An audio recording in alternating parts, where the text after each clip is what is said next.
ইরাম ওর দাদুর ফোন নিয়ে আসছে, যে বারান্দা দিয়ে হাঁটছে আর কার্টুন দেখতেছে।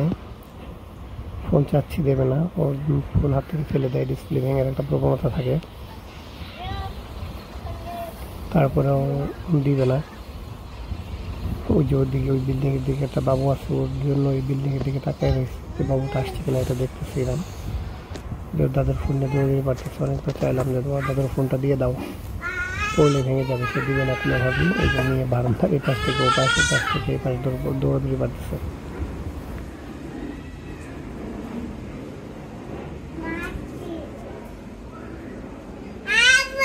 যেমন ভাবে দুষ্টামি করবে, এই দেখুন কেমন করে ঘন ঘন পা তুলে হাঁটতেছে।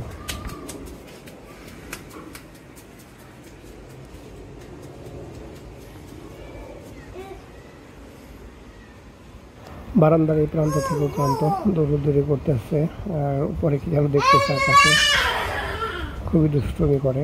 এই যে এক মুহূর্তে এই বারান্দার এই প্রান্তে চলে যায়, আরেক মুহূর্তে বারান্দার ও প্রান্তে চলে যায়, মানে এমন ফাস্ট বলার বাইরে। আমরা একটু ভয় পাই যেরকম করতে, যে পড়ে টরে যায় কিনা, ব্যথা পায় কিনা। অনেকবার ব্যথা পাই না, হাতে মুখে নাকে, তারপরও এরকমই করবে। এই যে ওর দাদুর ফোনটা এনে আমাকে দিল, কার্টুন দেখতেছিল, কার্টুনটা বন্ধ হয়ে গেছে, এর জন্য কার্টুনটা চালু করে দিতে বলতেছে বারবার। ওই যে ক্যামেরা অন করে ফেলছে।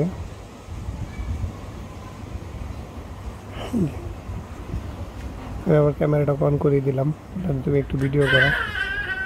একটা ব্যাগ আছে, ব্যাগের থেকে সরে দৌড় পারবে, একবার দৌড় দিয়ে বারান্দার মাথায় যায়, একবার দৌড় দিয়ে বারান্দার মাথায় আসে। বাচ্চাদের দুষ্ট মিশিয়ে হতে চায় না। বিকেলের সময়টাতে আর সকালের সময়টাতে আমরা ওকে বারান্দাতে আসতে দিই, দুপুরের টাইমে আসতে দিই না। দুপুরের টাইমে প্রচণ্ড রোদ থাকে, যে পায়ের নিচে একটা ময়লা পড়ছে মনে হয়, সেটা আবার হাত দিয়ে পরিষ্কার করলো। প্রায় অনেক কিছুই বলছে, খুবই দুষ্ট।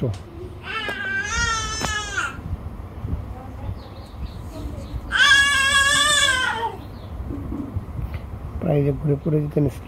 কি হয়েছে, ঘুরে পড়ে যেতেছ? ওইরকম দৌড়াদৌড়ি করতেই থাকে, বসো এক জায়গায়, ঘুরে তো পড়ে যেতেছ, তাও এরকম দৌড়ানো লাগবো?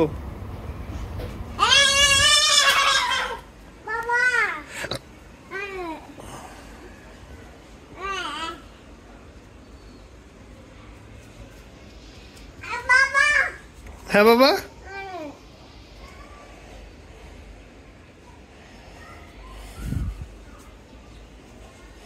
বাবা বলে আমার হাত ধরে টেনে নিয়ে যাচ্ছে, ওর সাথে এখানে আসতে বলে, দাঁড়িয়ে দেখতে বলে। এই যে হাত ধরে টেনে নিয়ে যায়।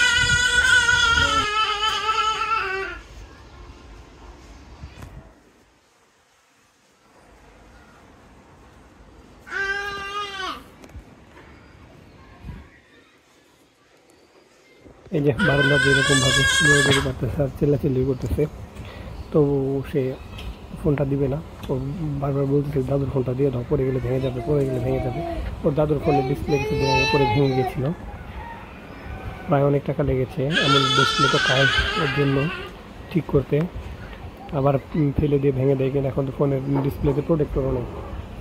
তাই বারবার বলতেছিলাম যে তোমার দাদুর ফোনটা দিয়ে দাও, দিয়ে তুমি খেলো, দৌড়াদৌড়ি পারো, কিন্তু সে শুনবে না কোনো কথা। দাদুর ফোন এক হাতে নিয়ে এই যে ক্যামেরা অন করে দৌড়াদৌড়ি পারতেছে।